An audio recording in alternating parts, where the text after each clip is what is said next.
What's up, YouTube world? It's your boy J Dub, the number one comment on YouTube, and I'm back with another review. Today, I will be reviewing. I always got to think about it. What will I be reviewing?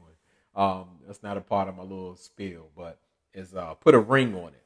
And before we get started, for those who are new to my channel, as I told you, I am YouTube's number one commenter. So on this channel, I look for the comments. I don't ask for the likes. I don't ask for the subscriptions. If you rocking with your boy J Dub, it's gonna be there anyway. But I need those comments. I need them like food. I need those comments to keep me going. And again, what this channel is, it's all about the comments because I could be anywhere on in these YouTube streets, comment on other people's channel, and just doing my thing do that way. But I'm here providing the content. I need that feedback. I need to hear what you got to say. And the motto of this channel is say what you say. If you want to talk about, Shorty being under 4 feet, or you want to talk about the great Dr. Nicole ponytail, even though I'm offended by it, but it's our channel. You can say what you want to say. Just don't disrespect anyone here, because this when I say here, this is the Dub fam, the home of the Dub fam. We're a community. We cousins, so I treat my family with respect, and we got to do that with each other. So, but let's just go ahead and hop into what is this, season 3, episode 6, and the episode is called Family Matters. So, put a ring on it is kind of continue with the trend of like I don't want to say cliffhangers. It's like to be continued kind of situation, and we're picking up from last episode when Charlie was having her meltdown, and at this point, Charlie has a totally different energy to me, and we see a different Charlie and we see a different Otis. Like when that Charlie demon come out, Otis just like shrinks like a little kid. He's not the same domineering, controlling, possessive, psychotic Otis. He got to steal his thing, but when the Charlie demon come out, it's a real thing. And she's like so angry. And why she's angry? Because, old Otis been creeping in his last date, Milan's DMs. And pretty much they're in the counseling session, but Charlie's just checked out. She's like done with it. So the great Dr. Nicole pretty much explains to Charlie and Otis that they really need to put trust in the forefront of their relationship, which if you don't have trust, you don't have much. So she was saying normally when you give trust in a relationship, your partner will appreciate it and should be able to reciprocate it. But sometimes that doesn't happen.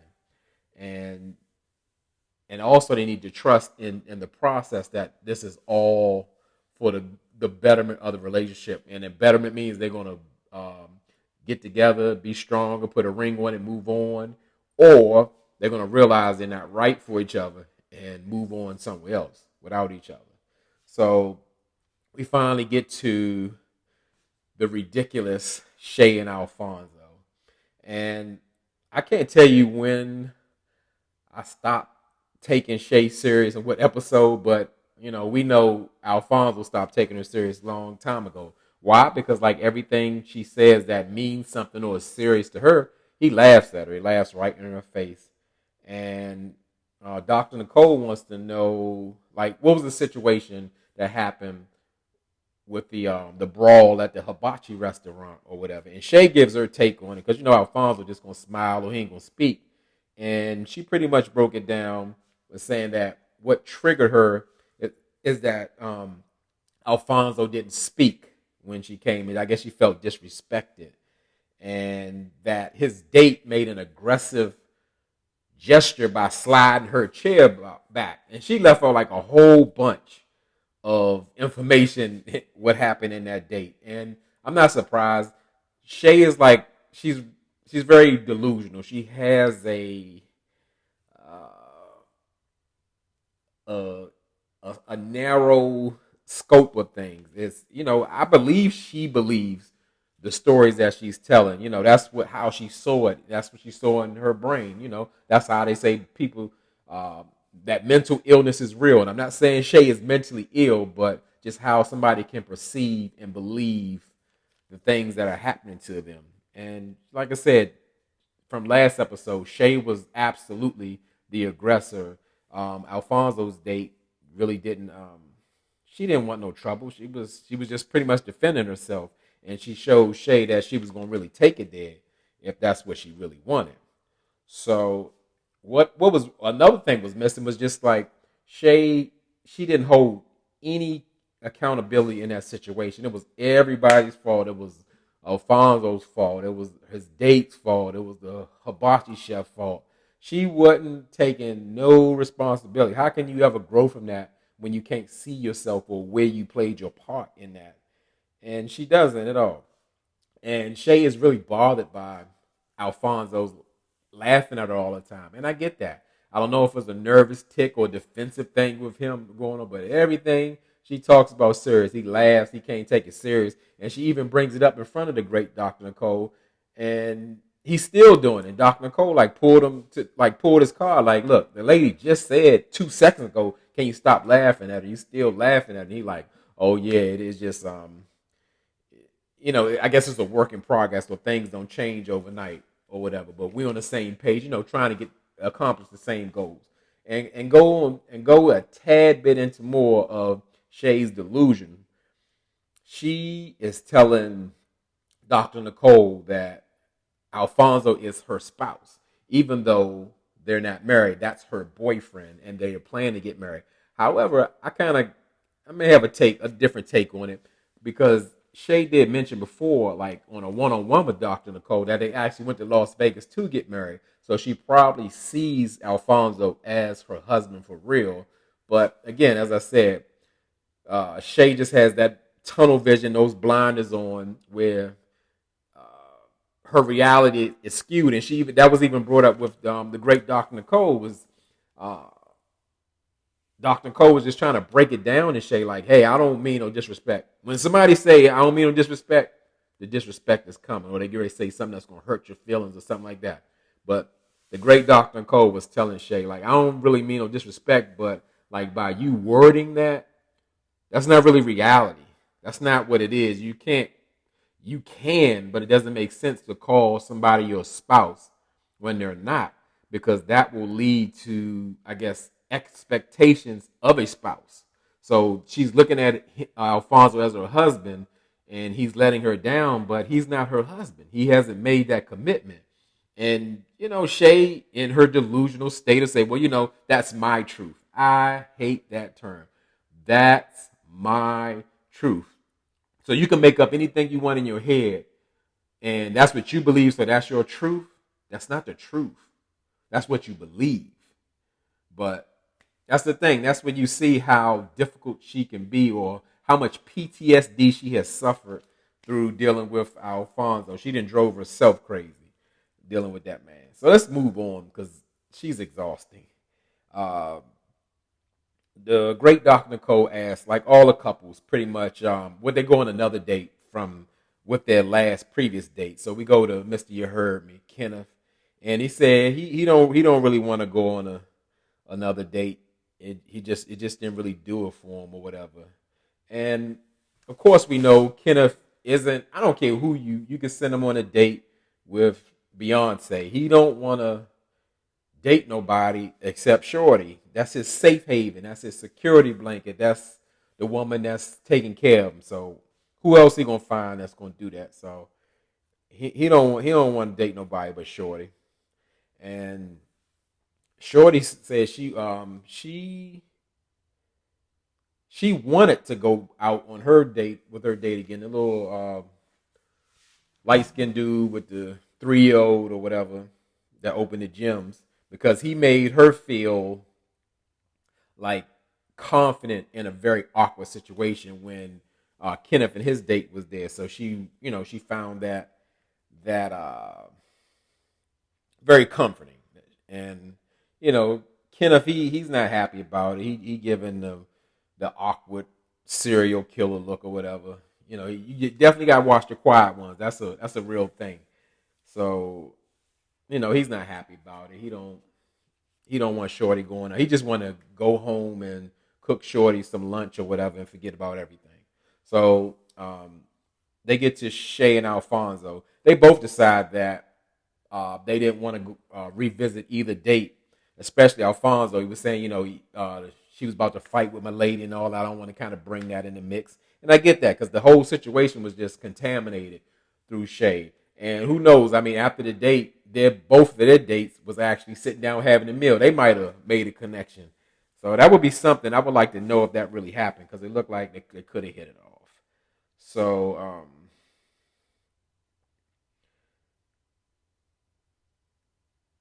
as far as Otis said that he didn't want to go on another date with Milan or what have you, as well as Charlie. She didn't want to go on a date with the congressman, which I thought she should, but I know this isn't about I guess like leaving for somebody, but I thought that was just like a good candidate.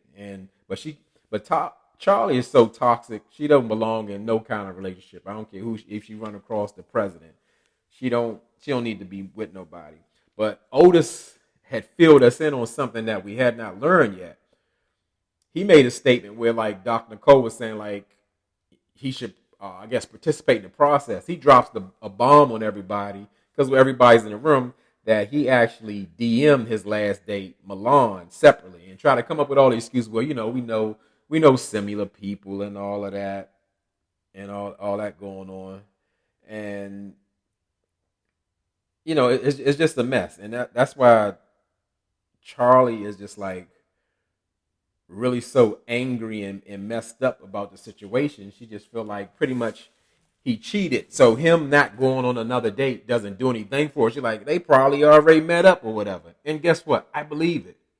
Because even Otis from the previous first date was saying that he probably should go check out Milan at her DJ gig because he was interested. And I get that. That's cool. You got a young Thundercat that's a DJ you're attracted to. You want to go see her do a thing or whatever. But yeah, I believe it. She know her man. He probably went and saw it, but I don't know. It got kind of let's say production-y at the end because when they were all done with the meeting,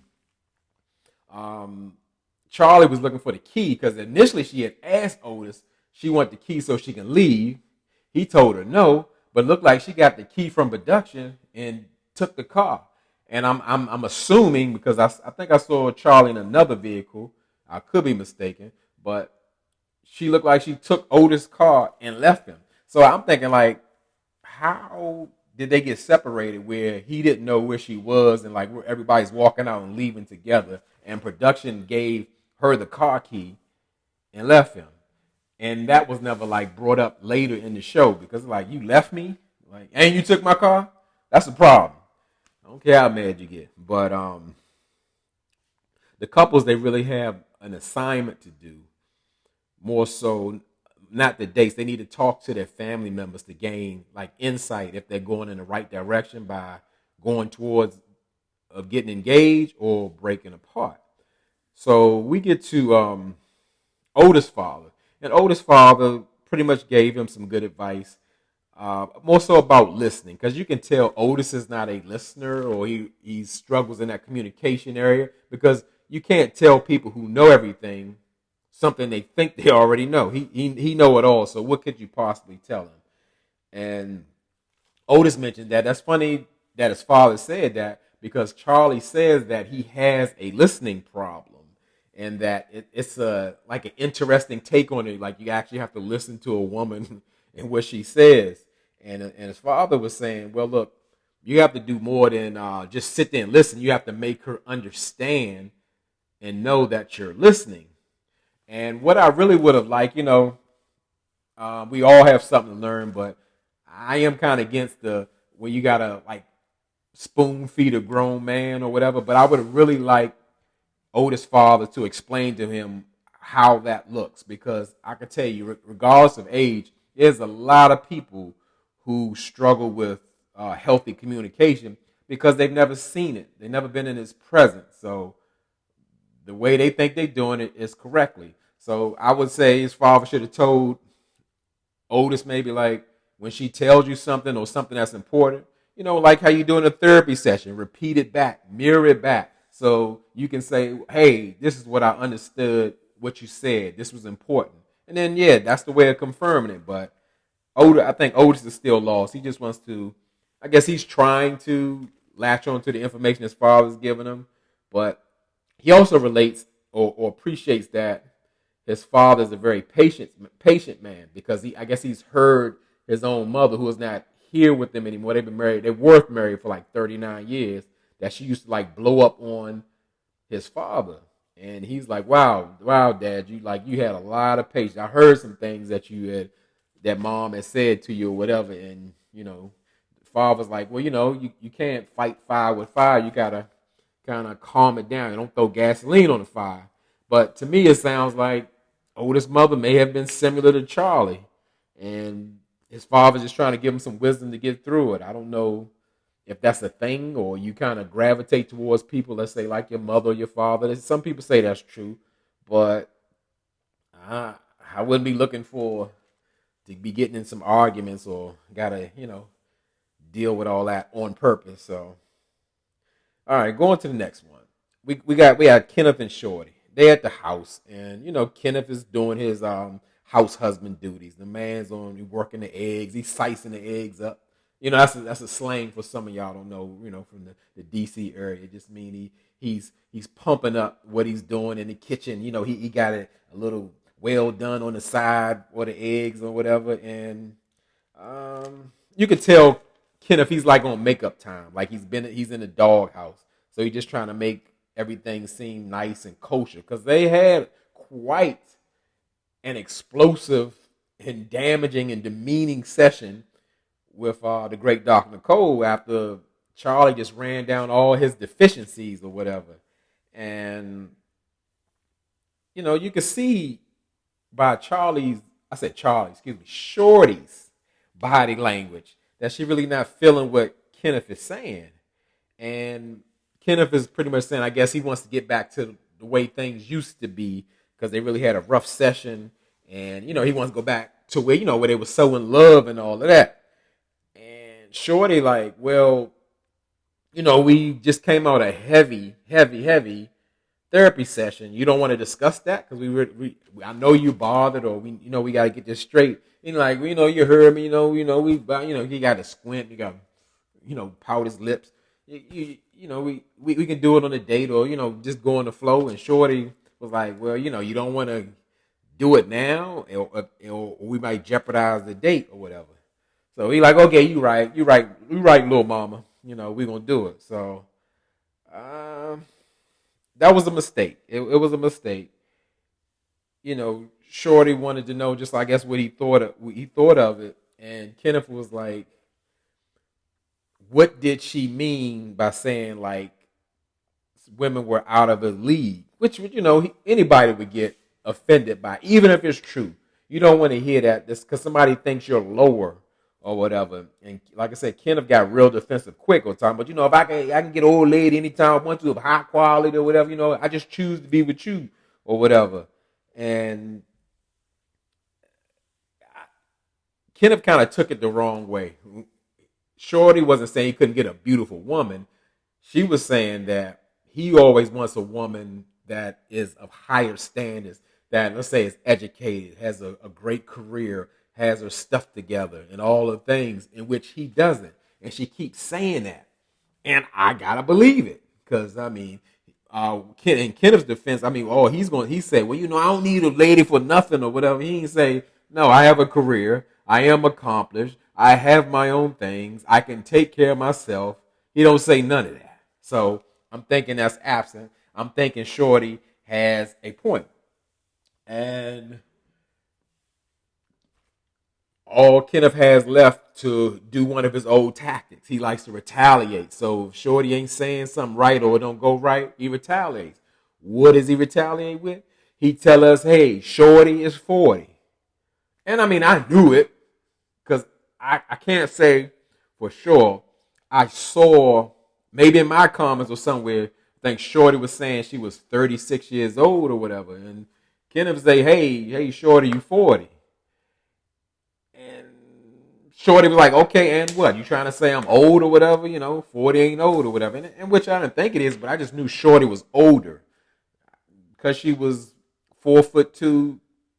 She still wasn't no 35-year-old. I could tell, and not that she looks bad. Shorty looks nice, and that's all Kenneth had. So he wanted to retaliate, but Shorty flipped it back on Kenneth and let him know, like, hey, well, if you saying that, hey, I'm 40 and I should know better about choosing you, I'm a dummy for that, and so be it. And Kenneth was like, oh, that didn't go over well, because he looks dumb.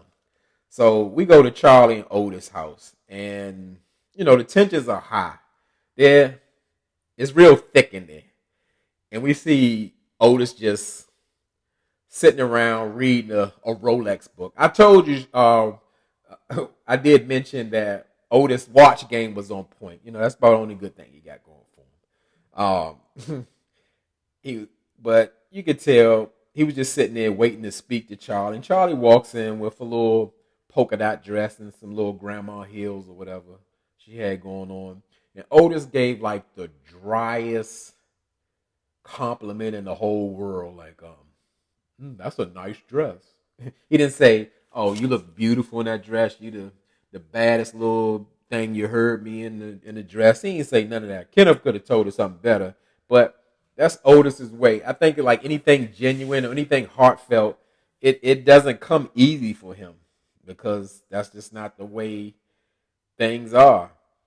And he even spoke on the situation with him and Milan where like he was apologetic about the DMs, and that was very dry and disingenuous. And Charlie felt it. People can really sense your energy, and some people can sense it even more than others.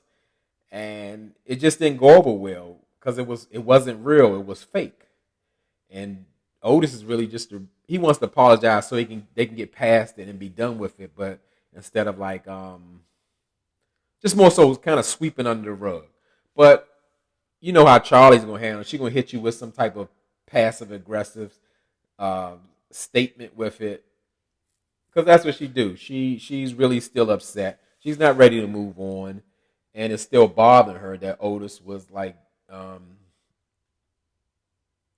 he was DMing Milan. So Charlie is just like she's more so like get back. She's ready to go on a date. But she's just not feeling like how Otis is. Otis is looking dejected. You're like almost like the advice my father gave me didn't work, because Charlie was like on her thing. When I say on her thing, she was like bathing in the glory of that. Like she could kind of abuse, or I don't want to say use the word abuse, kind of use that situation against Otis, because Charlie's very tit for tat. And she enjoys it. And I was saying at first I kind of saw Charlie as such a victim in the situation. When Otis throwing her flowers away, won't let her eat the good fresh food. She got to eat leftovers and all that. But Charlie got her ways too. She's just as bad as Otis, but in a different way. So I don't feel sorry for Charlie anymore. She's got her ways. That's what I call a demon Charlie. It comes out as like a evil spirit. So we'll see how that go. But he tried the patience thing. It didn't work on her. So we see Shay. She gets a visit from her mother and her aunt. And when I saw Shay when she had no makeup, I was like, wow, like she's like a totally different person. And it does look like she took off like 2 pounds off of her face. And Shay's complaint, like to her family, is more so like Alfonso's family isn't, I guess, accepting of her, and I'm thinking like that's not really the problem.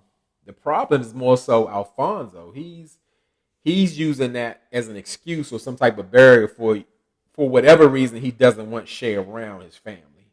And Shay's mom gave her, the advice of like setting boundaries, saying this is what you want, this is what you can live with, this is a deal breaker, and as soon as he violate one of those rules, stop it.